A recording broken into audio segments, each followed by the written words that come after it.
Hello and welcome to Age-Friendly Maple Grove's Zoom interview series. I'm Chuck Schwalbe, your host.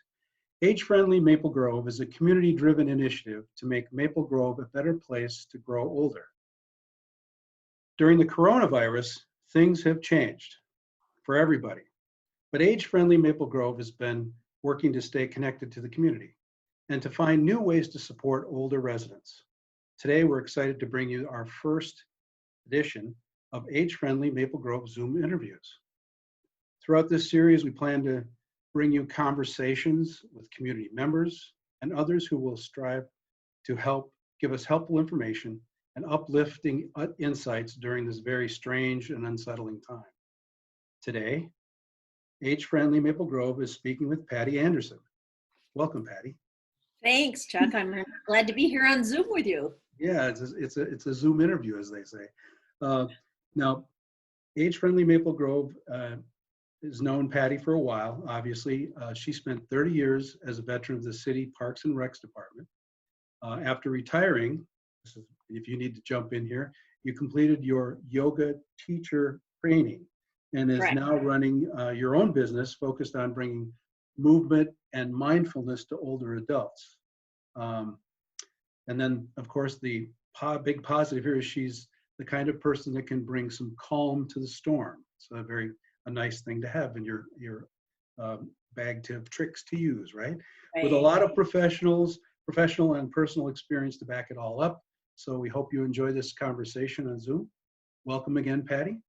And as I said, I'm just going to ask you a straight up question to start with and let you tell us what's really important. And that is, with all this unsettled time with Corona and everything that we're dealing with today, what are simple ways that you would suggest helping us experience calm and also overcoming some of the feelings that you get during this time? Yeah, thanks for asking that. That is a really interesting question. And even with all of my mindfulness and yoga training, I find myself getting anxious and worked up. And thankfully, I have some practices that will help me bring that calm back. And so I think the one message I would love to share with everybody is to be intentional, is that trust your own self, trust your wisdom. And when you're longing for that peace, instead of worry or anxiousness or whatever kinds of feelings that you're getting, ask yourself, what is one thing I can do today for my well-being? So, for example, if you're watching the news a lot, finding yourself watching the news a lot, maybe pick one specific news time or channel that you're going to watch, and then be intentional about doing something else with your day. Because I don't know about you, but I find that you're hearing the same thing over and over and over again all of the time, and it's not breaking news, even though they might call it breaking news. Yeah. And another thing, I've heard conversations about that, the Corona 15 or whatever, that where people are going for comfort foods because it makes them feel comfortable. So maybe you might want to ask yourself, what is one kind of food I want to eat today that is going to be healthy for me? So those are kind of simple things about being intentional, about simple things that you can do. Well, being intentional, my watch tells me on a regular basis when to breathe, when to stand up, and a lot of other things that are very important. And I think it's interesting that the watch tells me, but I think being intentional is what it really is to be part of. So, how important is that? Well, you have a really built-in perfect tool for yourself, is that little beeper will go off on your watch and it'll say, let's get moving, right? Or it'll say, let's take a breath. And you can ignore that and just keep plowing through your day and keep busy and worrying about whatever. Or you can say, okay, I am going to take a breath. That old wise tale about take a deep breath, stop, take a deep breath and count to 10. That's a great wisdom. And even if you did just that, that would be awesome. And there's some other really fun breathing techniques. There's lots of them available on the internet. If you just looked up breathing options or breathing practices for stress, you'd find hundreds of them. Just pick one and give it a try. And I have a fun one I'd like to offer for you today if you'd like to give it a try right now. Well, I'm game. Let's All try. righty. All righty. Stretch your arms out in front of you and turn your palms up. This And up. way? Yeah. This Up. way? Yep. Okay. Up. Yep. Up. Higher? Higher? Well, that's how we get there. All righty. Okay. And we're going to go through, I'll walk through it once, and then we'll do it 2 more times and see what the difference is. So you're turning your palms up and take a short breath, go. And then turn your palms down and go.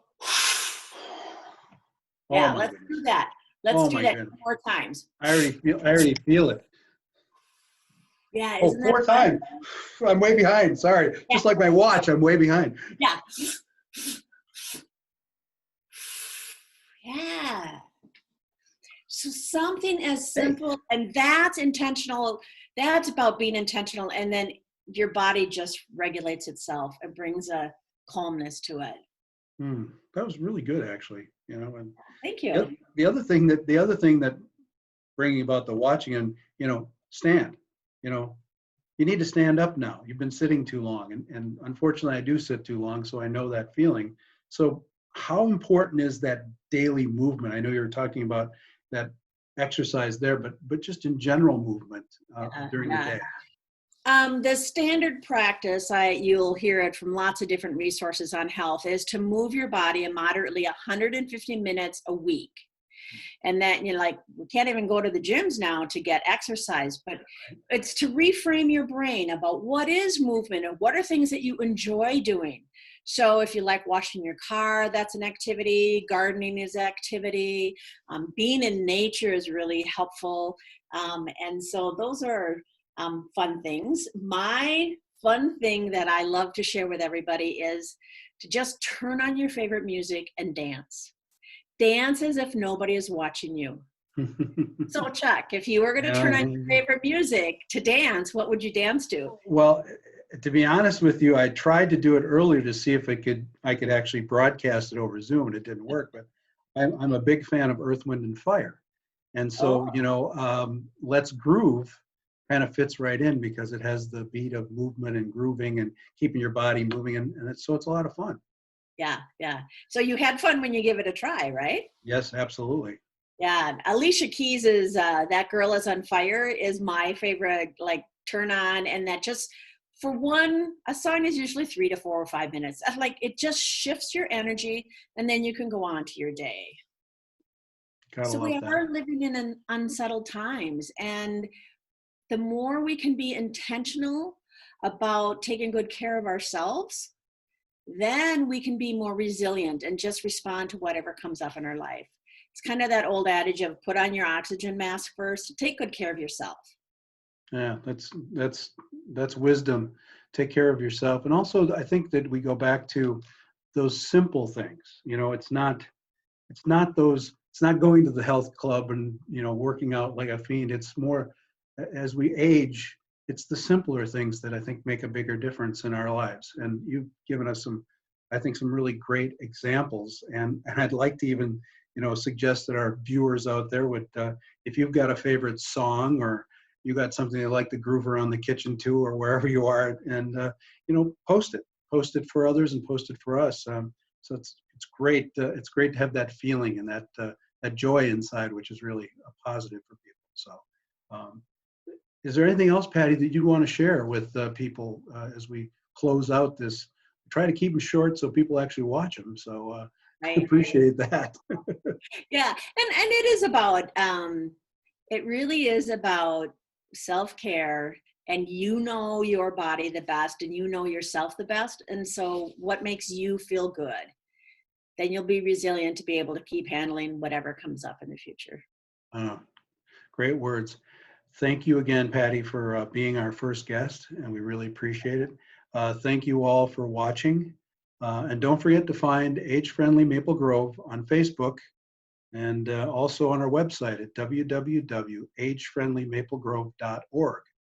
And stay safe out there, everybody, and we'll see you next time. The City of Maple Grove is a member of the World Health Organization and AARP, network of age-friendly states and communities. Since 2016, we have been working on a variety of issues to make sure that older residents can live active, purposeful lives in our city.